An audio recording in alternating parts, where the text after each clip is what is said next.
Bueno, si ya todos me escuchan, good morning, everyone. If everyone can hear me, I think we've started recording already.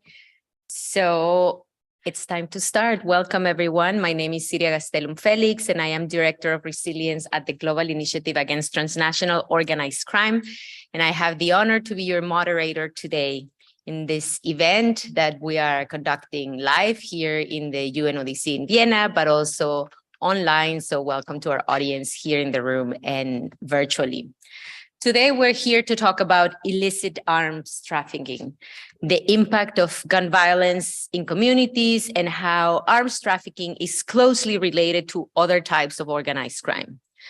The illicit firearms trade plays a central role in organized crime discussions, as it enables terrible violent crimes and enhances the power of criminal networks all over the world. Recently, the Global Initiative Against Transnational Organized Crime Index ranked the arms trafficking as the most prevalent criminal market in the world. This phenomenon needs greater attention, and today we're here to encourage a more comprehensive understanding of the links and challenges between illicit arms trafficking and other forms of organized crime, to raise awareness of the role of state actors, the industry, and civil society, and how all stakeholders can play a role in tackling this issue. And to start introducing this relevant discussion today, I have the pleasure to announce Ambassador Luis Javier Campuzano Pina. ¿Piña or Pina? Piña. Piña, bueno, lo decimos con la N. Luis Javier Campuzano Piña, Permanent Representative of Mexico to the UN in Vienna, who will give opening remarks. Welcome, Ambassador. Thank you very much, Siria, for this presentation. And I thank very much also GI-TOC for organizing and supporting this event. Ladies and gentlemen, it's an honor for me to be participating in this occasion. Mexico places a very high priority on preventing and combating the illicit trafficking of firearms and ammunition because of the terrible consequences that armed violence causes in the country. The consequences of illicit trafficking in firearms and ammunition are complex and multidimensional. They range from the loss of human lives as a result of homicides committed with these arms, damage to infrastructure and public security equipment due to the weapons used by criminals, to representing a loss of economic income in terms of investment and tourism as a consequence of armed violence. Behind each weapon traffic, there are dozen or hundreds of victims, as well as a diversity of crimes committed with them. Recent data shows that this threat negatively impacts particularly girls, women, and groups affected by hate, trafficking, violence, and different kinds of crimes. Mexico considers a key to understand and address recent dynamics of firearms trafficking from a more comprehensive approach of the criminal markets, in which the illicit trafficking of arms and ammunition is considered to be closely linked to other crimes such as drug trafficking and money laundering. That is one of the reasons that moved my government to pursue a civil action against gun manufacturers for damage caused by the active facilitation of unlawful trafficking of their guns to drug cartels and other criminal groups in Mexico. Mexico lawsuit is based on the recognition that firearms manufacturers and distributors also have a responsibility to ensure that their firearms do not end up in the possession of organized crime through practices such as volume purchases or recurring purchases of high caliber weapons by a single individual. Likewise, in the lawsuit filed, Mexico points out that the design of weapons, as well as the advertising and marketing practices of these companies, are deliberately aimed at criminal groups. Additionally to efforts carried out by states, we have to call to actions and accountability the private sector. Producers and commercialization companies can contribute to better control and prevent illegal trade. We're witnessing in Mexico and in all Central American countries and other parts of the world that the two elements that have empowered criminal organizations dedicated to drug trafficking are illicit financial flows, and firearms trafficking. Moreover, recent dynamics and trends in the illicit trafficking and diversions of arms worldwide offer new evidence of the complexity of its links to other criminal markets and the harms and challenges they pose to the society, security, and the rule of law. Therefore, we see this side event as an opportunity to encourage a more comprehensive understanding of these links and challenges, as an occasion to deepen that discussion on the complex links between illicit arms trafficking and other forms of organized crime, and to raise awareness on the role of that other actors such as the industry and civil society can play to address the issues. Through a criminal market approach, this side event looks forward to foster a collective reflection on experiences at the national, regional, and multilateral levels to better assess the risk of these links. And we will do so through different presentations that we will follow. Without further ado, let me finish these opening remarks expressing that Mexico firmly believes that through multilateral efforts and international cooperation, we could find more and better responses. Thank you very much. Thank you, Ambassador, and thank you to the Permanent Mission of Mexico in Vienna for co-organizing this event on a very important issue. As you said, understanding the links of illegal firearms trafficking to criminal markets is crucial to understand how all stakeholders can address together this issue. So now I'd like to give the floor to my dear colleagues, Guillermo Vázquez del Mercado, who's joining us from Mexico City. He's a senior analyst at the Global Initiative Against Transnational Organized Crime. And afterwards to my colleague on my left-hand side, Romain Lecoeur-Grandmaison. He's also a senior expert at the GI who will present and comment on the latest GI findings on the links between firearms and criminal markets. Welcome, Guillermo.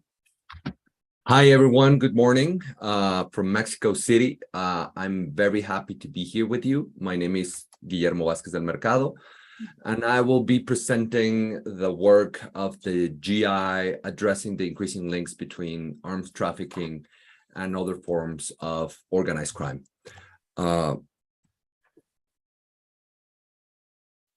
Well, let me begin by saying that illicit firearms are a threat to sustainable development, peace, and security because, according to Small Arms Survey, over 850 million firearms are in the hands of civilians by 2017. Of those, only a fraction, around 12%, were reported as registered. These weapons escalate conflict zones and facilitate other criminal activities because these zones attract stocks of weapons and firearms from previous civil wars and armed conflicts which continue circulating in these regions due to their long life cycles. This was the case and has been the case in Central America, in Eastern Europe, and African conflicts.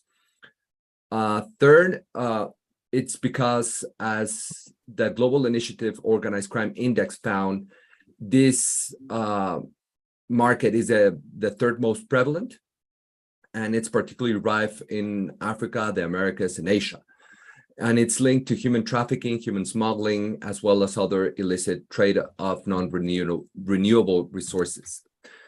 GI research on arms trafficking and different criminal markets promoted by organized crime in Nigeria, Somalia, Mozambique, South Africa, Western Balkans, Guatemala, El Salvador, Mexico, Brazil, and the Philippines show this illicit firearm market have at least 7 cross-cutting elements. First, they are an accelerant of crime and violence and a threat to community resilience and democracy. They also, these weapons fuel the conflict and the compounding regional instability. States and private institutions play a significant role in accessing in the access to illegal firearms market. And this places them in a dual position in which they can be both a supplier and also in being responsible to control demand for this illicit good. Also, there's a blurred line between the licit and the illicit firearms market. Modified and homemade manufactured firearms are a growing threat. This is particularly is the case due to technology and 3D printing, as we will see shortly. And there's a greater access to firearm and ammunition is shaping how organized crime networks operate. This is the case for Latin American countries. We also need reliable records, licensing processes, and databases for better tracing and enforcing international treaties and domestic laws. But very quickly, let me just go through some of the impacts this illicit market has around the globe.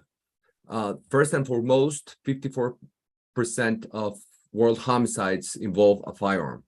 This is particularly the case in Latin American countries, which is the most affected region by gun violence. In Mexico, for example, gun-related homicides went from 50% before the year 2000 to over 70% last year. And they have enabled criminal organizations and groups to diversify to various criminal markets. In Brazil, criminal organizations such as Comando Vermelho have been able to fend off military responses and security raids for decades. In Africa, drug profits enable an arms race to outgun other criminal groups, but as well as law enforcement.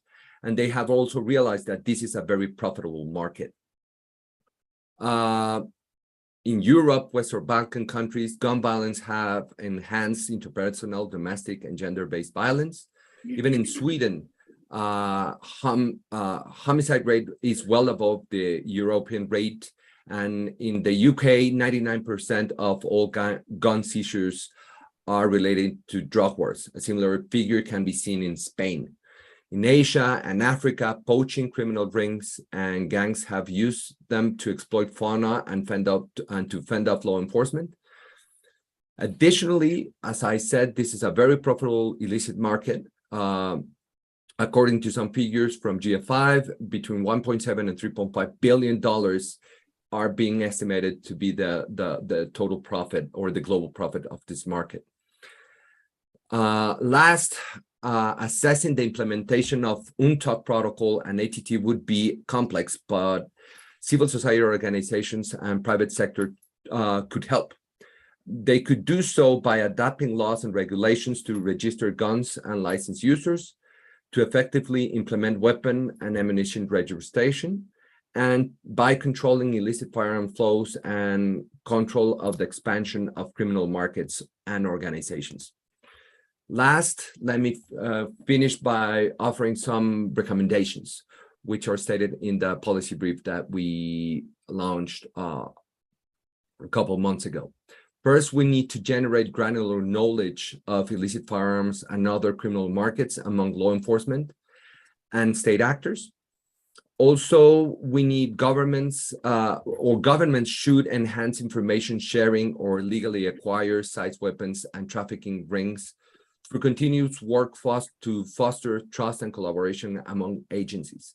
It is thought that just because agencies are from the same state and work for the same government, they will share naturally information and collaborate regularly. And this is not normally the case. We need to foster and develop spaces for dialogue and for them to actually know each other and better collaborate and share information to understand these markets. The roadmap for sustainable solutions to illegal possession, misuse, and trafficking of small arms and light weapons and ammunition of the Western Balkans could become a reference on how to control arms market.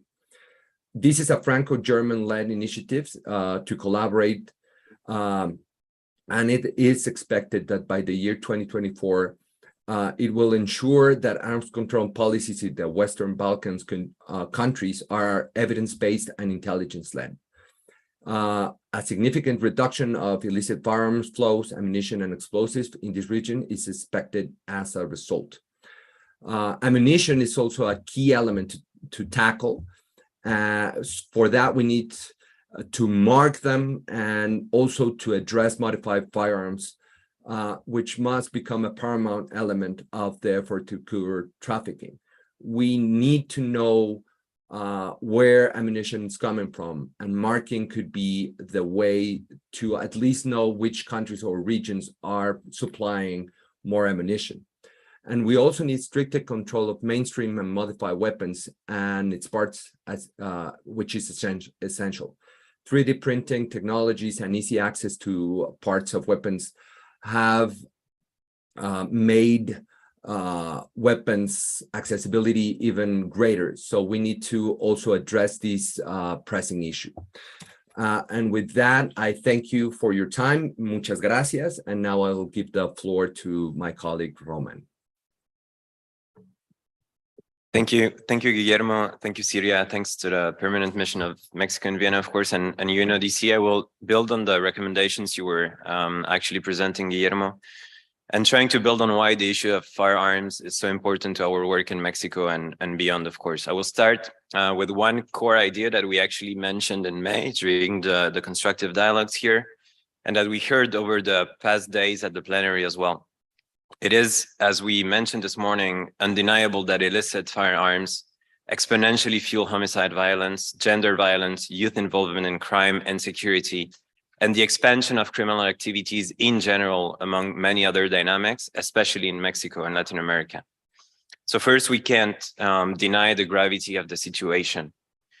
Yet, I think as civil society organizations, we do face one central challenge. What can we concretely do and propose to advance towards an improvement of the situation? A great number of discussions among member states with civil society organizations have paved the way for stronger collaboration in future projects.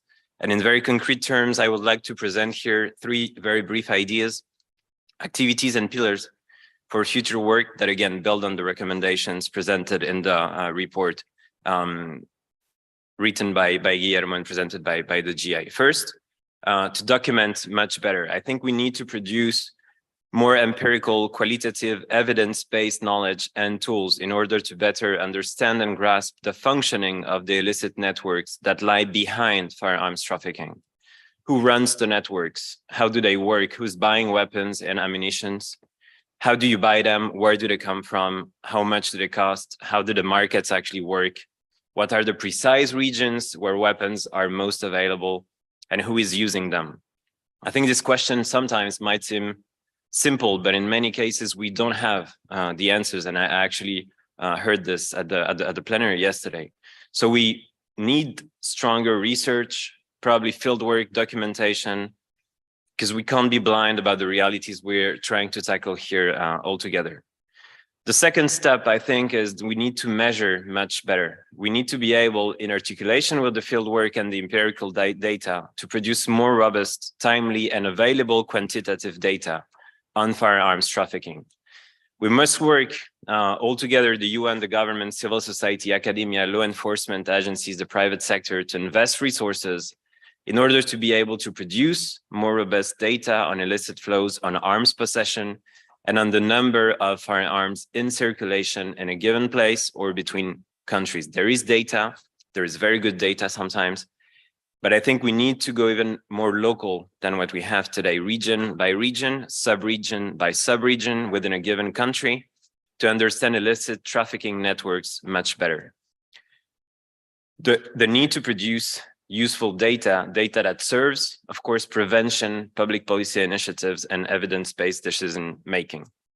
And the third and final idea is, I think we need to communicate and advocate much better on these issues. Our work aims at making prevention stronger, of course, at making sure that society as a whole is aware of the threats and the challenges posed by illicit firearms. Our work shall be disseminated and made available, of course, inside and outside of our inner circles, in our countries of work, with our neighbors, with stakeholders, counterparts, and at the multilateral level, of course, is crucial in that aspect. So there is a need to probably communicate better around those ideas to reach wider audiences in order for the dialogues to become more and more open over time.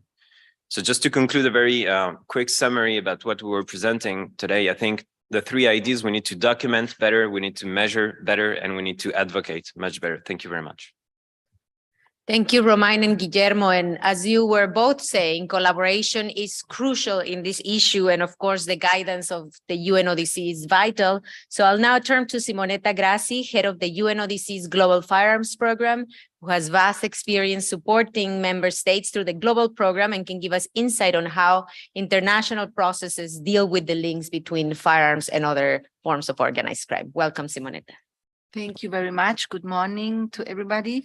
It's always good not to be the first one who speaks because a lot of very important points were already mentioned. So I will just take it from there and address a little bit how we see the interlinkages to other forms of crime, and also what we see can be or should be approaches, or at least describe a little bit what UNODC's approaches are to this problem.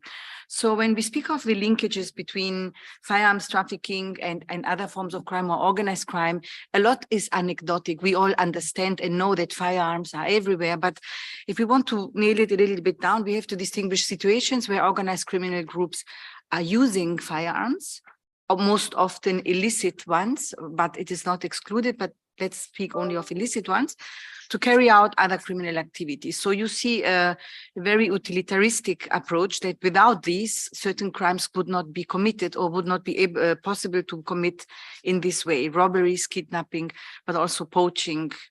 Then you have situations where organized criminal groups traffic themselves. They engage in the trafficking activity for profit. And then, of course, there is also the underlying and maybe also the most tangible manifestation of the interlinkages, which is the expression of power. Organized criminal groups, but also terrorist groups, assert their control over territories, over persons, through the threat, through the use of firearms. So they can impose taxes, they can do what they want by having the power to exercise, to use these weapons. And in sometimes we have also situations where organized criminal groups, maybe in collusion with corrupt officials or non-state armed groups, are also involved in arms trafficking in the context of armed conflicts. And I'm happy that we will also have a side event today to speak a little bit more about it, because we have published a joint paper with UNIDIA that addresses these specific aspects. There are many examples of these interlinkages. Some have already been mentioned, so I will just skip over them. Of course, homicides. Homicides are the most immediate way to see and to measure also this impact. If you look at the homicide rates, the global UNODC global study on homicides reveals that 2/3 of the reported homicides in 2019 were committed with the firearms.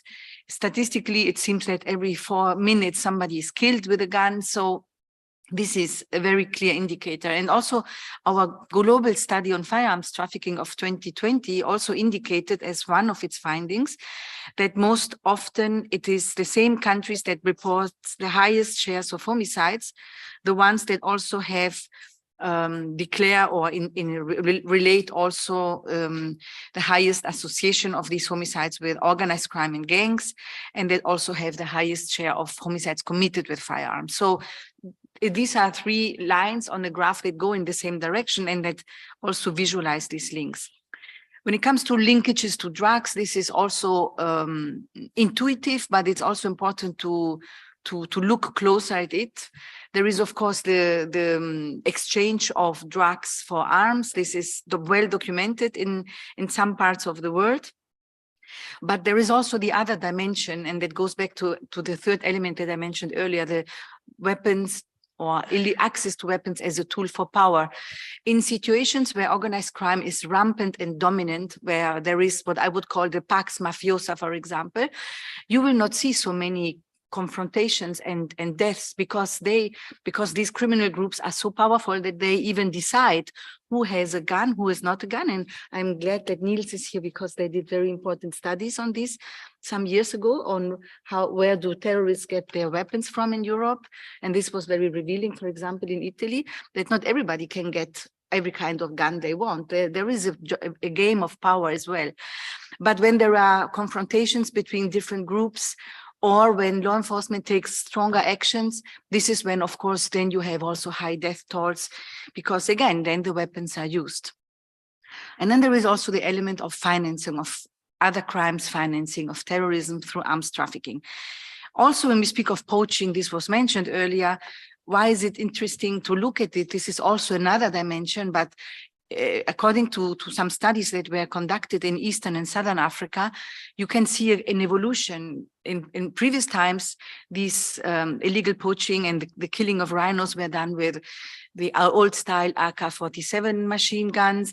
But now it is also evident that also more modern weapons, long range, high power weapons are being used, which indicates that there is a trafficking of more modern weapons going on for this purpose. And all this to say that arms trafficking is therefore not only just another commodity, it is also a crime that facilitates, enables many other forms of crime. So if we don't look at this connection, we will not get hold also of the other crimes. So this is a little bit what we see as the important role, and why we insist also within UNODC a lot in not assimilating the problem of arms trafficking just as another commodity. It is another commodity when we look at the trafficking, at the illicit trade, but there is much more to it. The political process is also aware of this, and we have important moments in the international community where there has been acknowledgement of this. For example, on the linkages to terrorism in 2017, the Security Council adopted a resolution on preventing terrorists from acquiring weapons, where this connection was established or acknowledged. And then we have most recently another important resolution of the Commission on Narcotic Drugs, sponsored by Mexico, on the linkages between arms and drug trafficking, where it is not only stated that noted that drug traffickers are heavily arming themselves, but there is also a clear call for member states to address these interlinkages specifically. Now, from UNODC side, as I said, we do see this as a complex problem that requires also complex responses. We are in the process of developing a global strategy, because we, after 12 years of working and engaging with member states through the Global Firearms Program, we want to take stock and learn from what we have learned by working with all partners. And one of the findings of the guiding principles that we have established for our strategy is that for sure we need to continue to have a comprehensive approach. For sure, the interlinkages must be addressed, and some aspects will never go away. We need to work on proper legal frameworks. Without this, a state cannot act in the context of, in the rule of law. But the state must also have the tools, the capacities. So effective criminal justice responses that prevent, combat, but also restore justice are extremely important. We have very good results with some operational work we have done recently, for example, in West Africa, where we have worked with countries on operational initiatives and really build up an operation, prepared and then build up an operation with different countries in the region, which led to many seizures of not only arms, but also explosives and other important things, including drugs, which show again the interlinkages.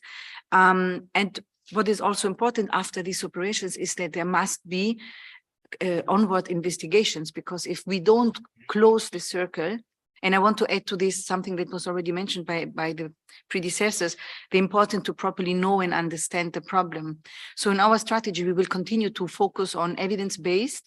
We published a study in 2020. We are now developing regional studies, and we are preparing the ground for a new global study, which we would like to conduct, that should look also at new trends and what has happened in the past 5-6 years. But just to conclude one last remark, I said it's important to also conduct onward investigations. But if we really want to close the circle and we want to, we need to have a comprehensive approach that really reestablishes the rule of law. We have spoken also a lot about human rights and victim-based approaches. Now, victims' needs are not only satisfied through material compensation and money. Victims' needs can also be satisfied when they see that the rule of law is established, that justice was made, that perpetrators are brought to justice. And therefore, we also say that that's why we need this comprehensive approach that looks at this from an integrated manner. Thank you. Thank you, Simonetta. And thank you for ending with that, with this remark about victims, because at the end of the day, when you're saying we're not just talking about a commodity, it's not like any other product. We're talking about a product that kills people, that causes devastation in communities. And that's at the center of this issue. So thank you for that. And last but not least, Niels Duquet, director of the Flemish Peace Institute, who is an expert on illicit firearms and gun violence in Europe and has managed project on the linkages between illicit gun trafficking and gun violence in Europe. Niels, the floor is yours. Welcome. Thank you, and good morning to everybody here. It's really an honor to be here. So I would like to first of all thank the organizers for inviting me in this very important panel on a very important topic at a very important place to do so. I think addressing the linkages between firearms trafficking and other types of crime are crucial in our understanding of what we need to do if we want to move forward. My name is Niels Duquet. I'm the director of the Flemish Peace Institute. We are an independent peace research institute affiliated to the Flemish Parliament in Belgium. And as was said, we've been doing quite a lot of research on firearms trafficking, gun violence, but also domestic gun legislation, international cooperation, arms export control. So everything that's related to conventional arms, let's say. Now, I only have a couple of minutes to talk today, so I'll focus specifically on the nexus between firearms trafficking and drugs, and try to focus also on Europe, which I think could be a very interesting perspective as well. As you know, from a global perspective, Europe has low levels of gun violence. But even in a region with low levels of gun violence, we see clear linkages that have very strong impacts. And therefore, I think it's important to keep that in mind. Also, what we have observed in a recent report is that the long-term decrease in lethal gun deaths and gun homicides, especially in Europe, seems to have halted. And there are actually indications that it's increasing again, for example, in Sweden, as was mentioned before. So it's a very important time to do so. I'm going to present some of the results from a project called Project Target that we just published a couple of months ago on the linkages between firearms trafficking and gun violence. There will also be a book coming out in a couple of days with 7 case studies from various European countries where we look in depth into the situation of gun violence and firearms trafficking, but also, of course, other types of crime. What is important to know is that firearms trafficking in Europe is mainly driven by criminal demand. For an obvious reason, criminals do not have legal access to firearms, so they need to go to the illicit gun market. And we see that a variety of criminal actors do so. We are talking about drug criminals, we're talking about armed robbers, human traffickers, mafia groups, or motorcycle gangs, and so on and so on. So it's a very wide variety of criminals who have a desire to acquire weapons. And they do so, of course, because firearms are very much an instrument for their criminal activity. They need their firearm as an offensive or a defensive tool to carry out their profitable activities in other criminal fields. They also do so, of course, for reasons of reputation. But what we notice when you start looking into depth is that not all criminals use firearms in the same way. What we found, for example, in Europe is that armed robbers do not have the same access to firearms, but also do not use them in the same way. They use them mainly to intimidate, not to shoot. They often use replicas or blank firing guns because the penalties are lower and they do not always have access to real guns, which is very different from the drug trafficking world, where you see that there are more real guns actually into circulation. But even there, you see a lot of differences. From my country, Belgium is known for cocaine trafficking. Well, the high-level cocaine traffickers, they have access to a very wide variety of guns, all the way to automatic rifles, while the lower-level street dealers in the same city do not have the same access and often are not even carrying a gun. And if they do so, they're lower-level quality. So it shows you that the criminal market for firearms is a closed market, and you need connections, you need reputation to do so. And therefore, not all criminals have the same access. What we notice, for example, in the drug trafficking world, we also see the use of firearms for reasons of intimidation, but actually shooting for intimidation. So we tend to see a lot of non-lethal shootings with guns, much more than, for example, the armed robbers, but then again, less lethal than, for example, domestic disputes. So you actually see a lot of differences. And as I mentioned, not all criminals have the same access. But when you look at drugs, you actually have a very interesting nexus. Drug trafficking and firearms trafficking go hand in hand in Europe. First of all, it's often the same routes that they're smuggled from. For example, the Western Balkan route that was mentioned earlier. We know a lot of drug trafficking takes place through that route, we know a lot of firearms trafficking takes place through that route. So it's the same routes, but it's sometimes also the same actors. And very often we see combined trafficking. So we see a load of drugs with a couple of guns. So it's the same people trafficking these two commodities at the same time. And so there's a very direct linkage, not only in the trafficking itself, but also in the destination country where they then hand it out to the criminals who want them. Now, today, I'm not going to focus too much on the demand side, so the criminal demand, but mainly on the supply side. What do we see in Europe? A lot of interesting dynamics which have very strong impact. First of all, we see the continued smuggling of conflict legacy weapons from the Western Balkans. This was a conflict, or these were conflicts 20 years ago. 2 decades later, we still have to deal with the legacy of that, which is very important to keep in mind when we're talking about Ukraine, for example. We know there's going to be a future conflict legacy from Ukraine as well, which will have an impact on European firearms markets and therefore also on access, for example, for drug criminals in these markets. Second dynamic is that we've seen the last decade that criminals have been exploiting legal loopholes. It was stressed earlier, we need good legislation, because if you do not have good legislation, there are loopholes. And we see that there was a huge loophole with deactivated firearms, which were very easy to reactivate in Europe. And we also have the loophole, of blank firing weapons, alarm, gas pistols, which were very easy to convert as well. The legislation is closing those loopholes. European legislation is closing them. But of course, if that loophole existed for a couple of years, we're talking about huge amounts of weapons which have ended up on illicit gun markets and continue to circulate today.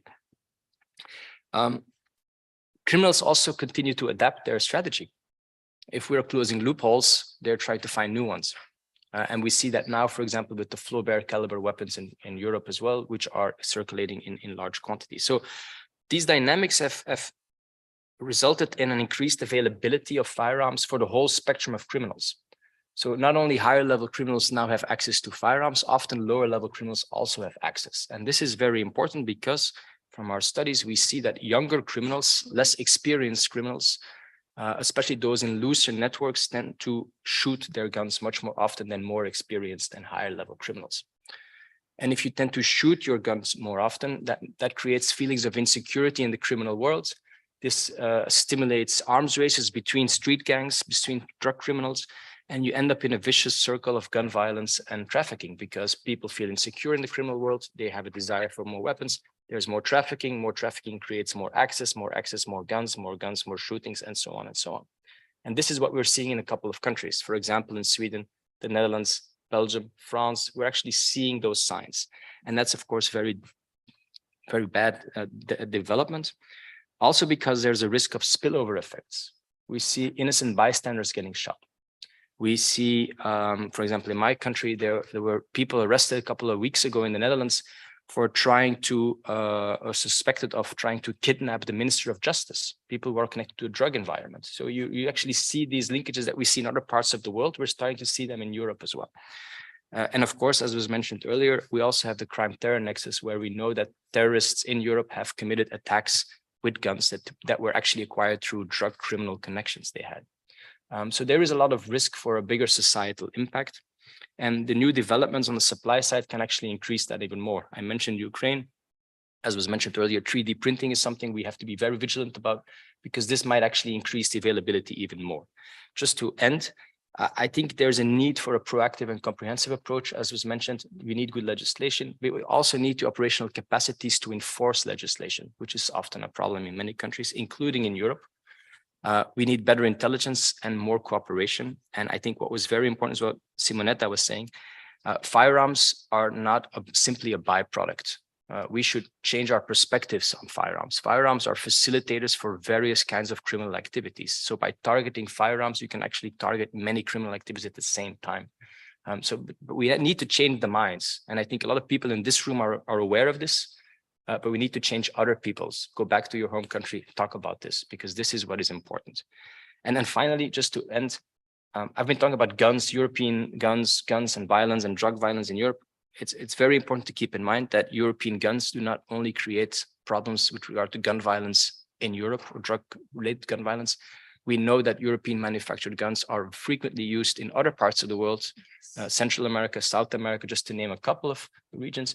So it's also very important to keep that in mind when you're talking about legislation. We need very good arms export control systems as well. So we limit the risk that weapons legally exported end up in criminal hands in other parts of the world as well. So with that, I would like to end. Thank you. Thank you. And that's a huge issue because, as you said, the industry bears a response, the states bears a response, and the civil society bears also response. And there's a definite need of proper legal frameworks, better understanding and engagement of all stakeholders. And we don't have much time for questions, but I would like to know if the audience or our online audience would like to post a question in the last few minutes of this. Yes, one question, please, from the floor. Thank you very much. I'm Tariq Khosa, Director, Center for Governance Research in Pakistan, leading the National Initiative Against Organized Crime. I thank the Ambassador Excellency from Mexico for his opening remarks that illicit weapons are invariably linked with violence and organized crime. Firearms are of two categories: licensed weapons that relate to state policies, and illicit weapons that promote violence and organized crime. We in Pakistan categorize them as prohibited and non-prohibited bore weapons. Prohibited as lethal, AK-47, automatic, and non-prohibited are like pistols or 12-bore guns, and that which can. As civil society, we are urging upon the state that prohibited bore weapons should not fall in the hands of citizens. That's basically policy of the state. Secondly, I think the conflict and instability promote illicit trade of weapons. Conflict in Afghanistan resulted in Kalashnikov culture, drug trafficking, and terrorism. So there has to be a zero tolerance against illicit firearms. In our view, it's the faltering state policies and proliferation of non-state actors are the real issues. So it's an issue of political will, firm law enforcement. So role of civil society is vital. And so social contract between the state and society is under threat. Now that Mexico and Pakistan have undertaken the pilot initiative on UNTOC review process, both of us are now following the processes and those approaches. Therefore, my basic question would be also, what is Mexico's state policy vis-a-vis weapons control? And so that is important in the context of violence, crime, and other big issues and a nexus that has been very ably pointed out between drug trafficking and violence and others, so many other areas. So if I could get Mexico's state policy on this, I'd really appreciate that. Well, thank you very much for this question. In Mexico, actually, it's forbidden to acquire an arm for civils. It's only through a very, very cumbersome and difficult procedure that you can request for a license. And it's also a very, very specific arms, as you were mentioning. There are arms only exclusive for the army and for police controls. And yes, this is absolutely a matter that makes our problem much difficult because of the kind of policies in other countries surrounding us that they have a very, very liberal policies and the kind of weapons that can be acquired. And I don't know if my colleagues that have done much more research could give some more information on that. Thanks. Well, Mexico or?